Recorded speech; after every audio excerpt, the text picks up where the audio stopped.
Hello and welcome to Education at SSBJ online video tutorial. In the previous video lesson, we have learnt the definition of pressure. Now that information of pressure we'll carry forward, and in this video we'll try to relate to the various situations and try to understand the day-to-day phenomena which we come across. Here we go. Now we'll take an example of a hammer applying a force on head of the nail. Okay, we are hammering to fix a nail on a wood. This is the situation. If this is the situation, then how can we relate our knowledge of pressure here to this? Let's say the hammer comes from the top over the head of the nail with some force, right? Let's say force be F.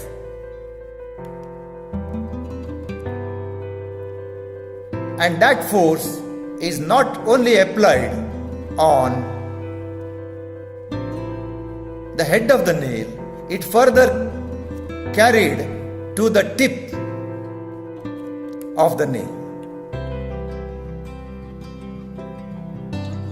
It is further carried to the tip of the nail, and this is the tip of the nail, right?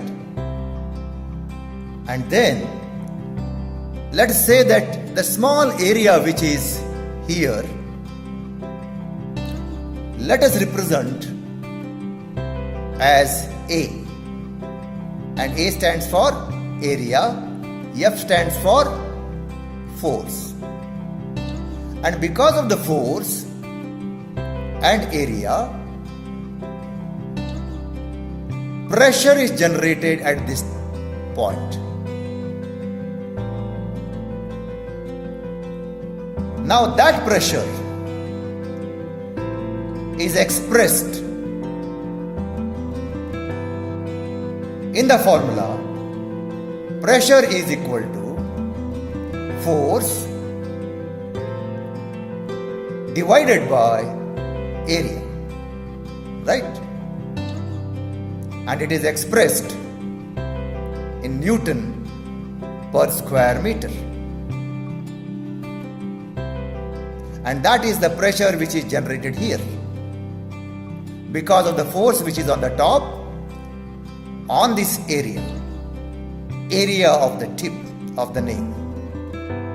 And we know that further this Newton per square meter is also called as Pascal. Now let me have a table.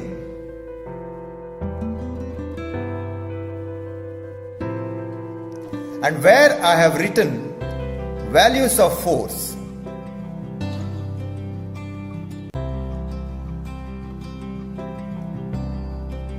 I have taken force value as 1 Newton.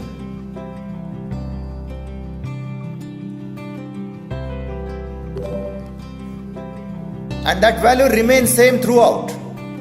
The first instance, second instance, third instance, and so on. Everywhere the value of force is 1. So consider that we are applying a force which is equal to 1 Newton, right?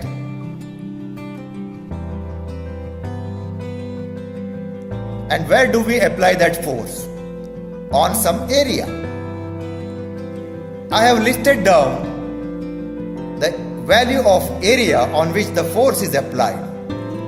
For example, instance 1 will have force is equal to 1 Newton and area 1 square meter.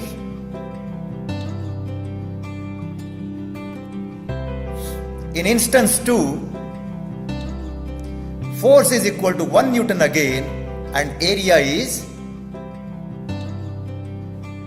2 square meter, that is meter square, and so on. So what did you observe here?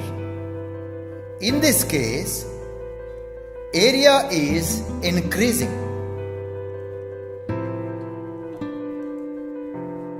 whereas force remains same, that is constant. Now if these are the two cases of forces and area, then let us find out the pressure. Now how do we find out the pressure?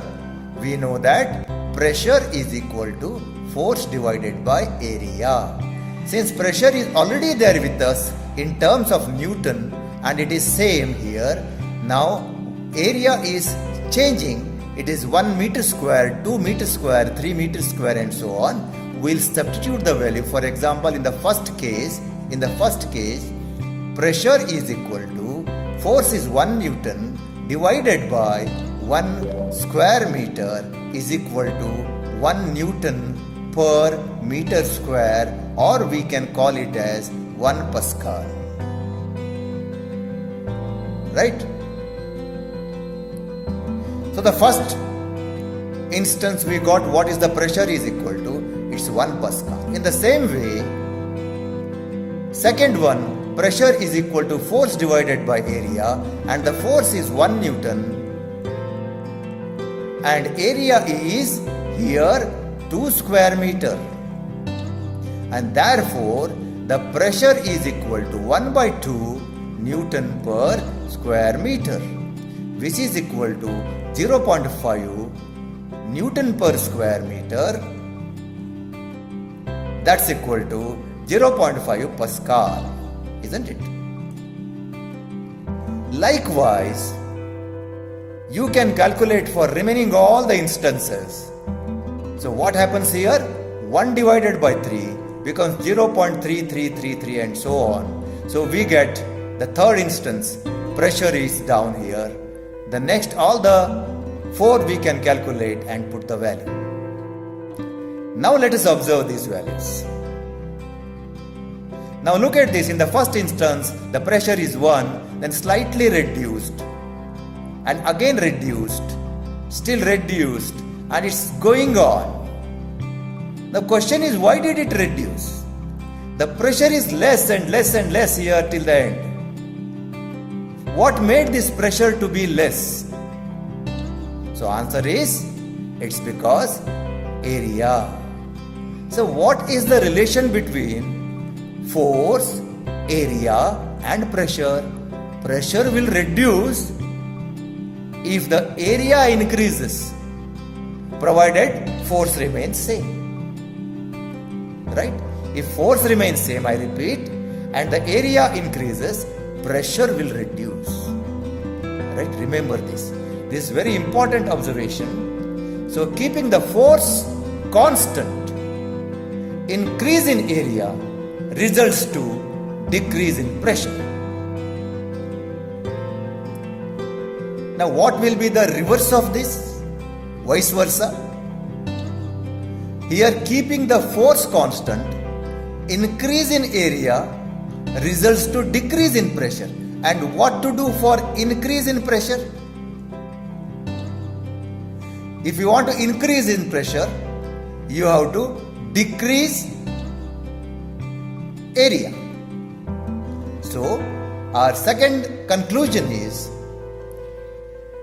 keeping the force constant, decrease area will result into increase in pressure.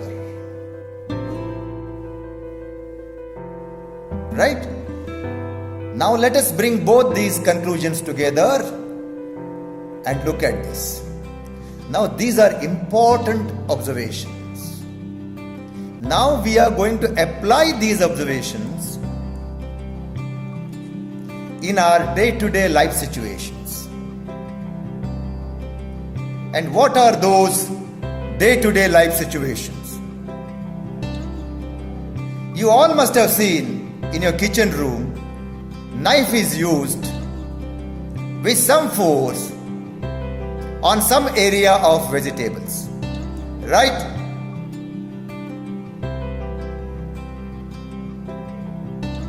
Now if you apply force on some area, pressure is generated. Now if that pressure is more, it is very easy to pierce the vegetable and cut that into fine things. Right? Therefore, to reduce pressure, what should we do? We have to increase pressure, we have to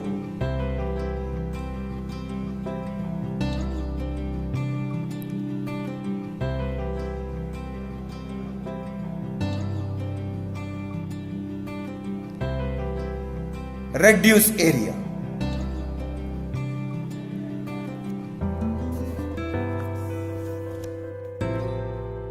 So,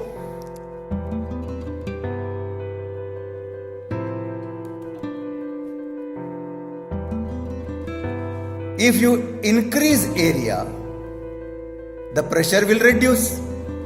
But we require more pressure here. To have more pressure, we have to reduce the area, right? And that is why knife is made very sharp here. And what does sharp knife mean? Sharp knife means the area on the tip of the knife is very small. If the area is small, the small area results into high pressure. Did you understand this? And that is why it is very easy to cut the vegetable. Now will you be able to explain why it is easy to cut the vegetable with the sharp knife? Because sharp knife will have a very less area at the end, and less the area, keeping the force same, pressure will be more. So more pressure if you want, area has to be less. So the second illustration which we are going to have is this one. Again, let us keep in our mind, we don't forget this. Pressure is expressed in force divided by area. Right? Now look at this child. You all must have used and using school bag. Let us go very close to him and see this. The stripe of the school bag is broad. Means this takes more area. And where is the force here? Force is the weight in that bag.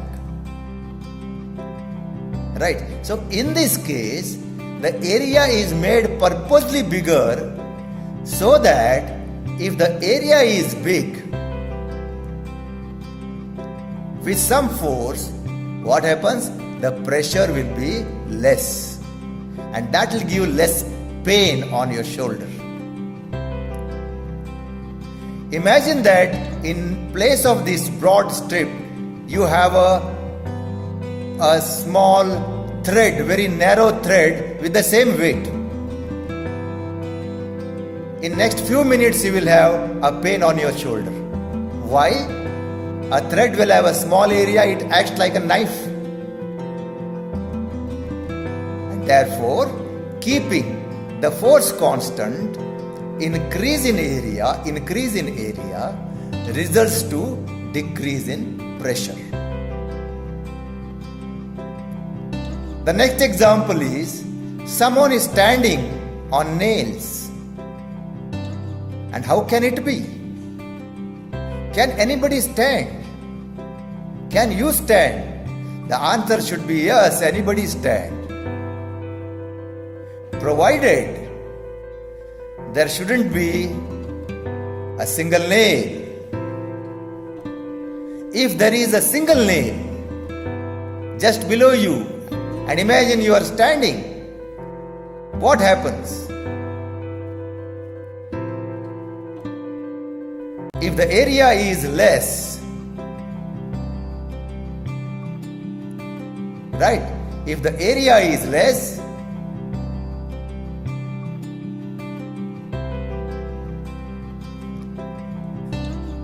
so this is what we have to take it out. Don't read this now in this example.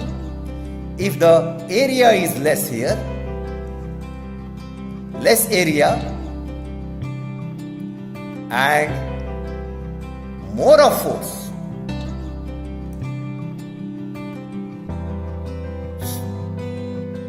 more force on less area results more pressure.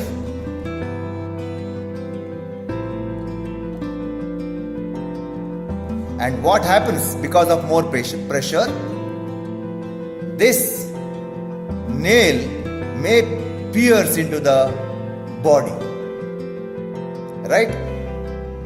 So decrease in area, let me correct here, decrease in area results to increase in pressure.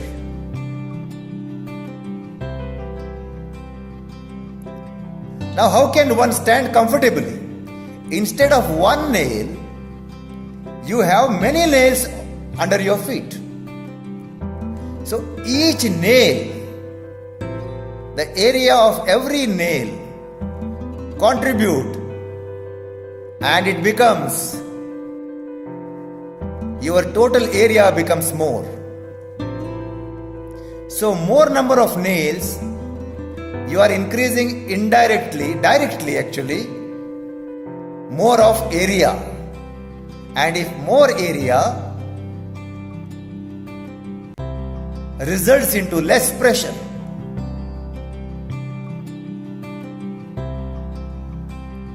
And therefore it is comfortable to stand. So greater the area, lesser the pressure. So it is very easy to stand. Increase in area results into decrease in pressure. Now, with this, we shall study the pressure due to air. We all know there is a blanket of air around our earth.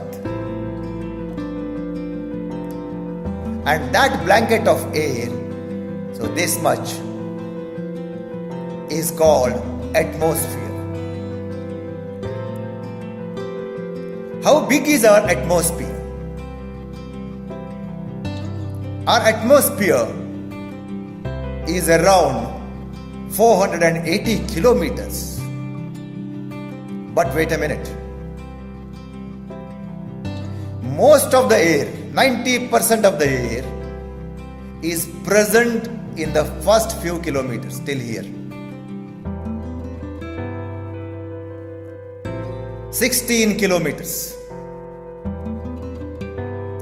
Most of it is within 10 miles or 16 kilometers on the surface. That means you will find more number of air molecules here in the first 16 kilometers.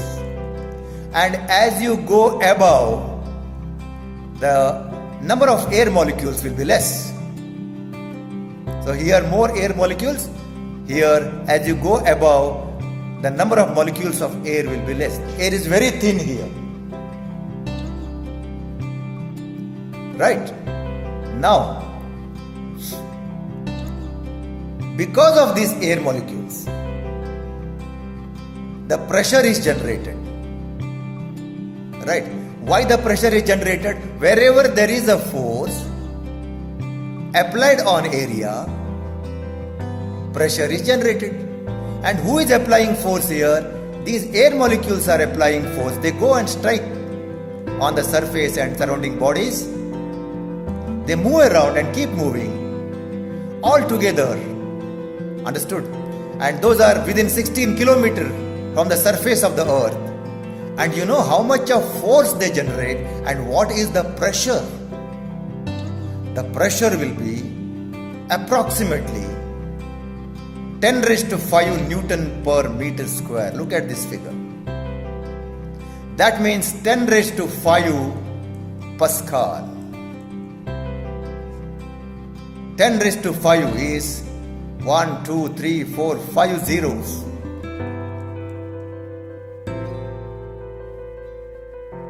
Right? Now if the pressure is 10 raised to 5 newtons per square meter, which means how much of force it is putting on all of us. What do you mean by this? 10 raised to 5 newton. And 10 raised to 5 newton is nothing but force. Now can you imagine how much force will be? 10 raised to 5 newton means. Let us convert into kgs. 10 raised to 5 newton means 10,000, approximately 10,000 kgs per square meter. What does it mean? Every square meter on earth. Every square meter means, let's say, 1 meter length and 1 meter breadth. The total area is 1 square meter. And every square meter of earth will have a force, that is force of 10,000 kg. Surprising? But it is. That means if 1 square meter takes 10,000 kg of weight, we all human beings, we are standing here, what must be our surface area on our body? And approximately you can calculate how much of weight of the air we carry. And you know, the weight of the air we carry is almost equal to weight of an elephant. That means when we are in the atmosphere, that is on the surface of the earth, we are almost like carrying one small elephant on us. But we don't feel, we are comfortable. Right? We will have explanation for this in the next video. But before that, let us conclude. What is atmospheric pressure? Atmospheric pressure is the pressure exerted by the weight of atmosphere. And where is the atmosphere? Atmosphere stretches for 480 kilometers above the surface of the earth. But most of it, 90% of the atmosphere, in first 16 kilometers. And at sea level, the pressure will be 10 raised to 5 Newton per square meter, which is just nothing but 10,000 kg of weight on every square meter. So rest of the contents of the chapter we shall see in the next video lessons. Till then, be strong, be healthy. Thank you very much.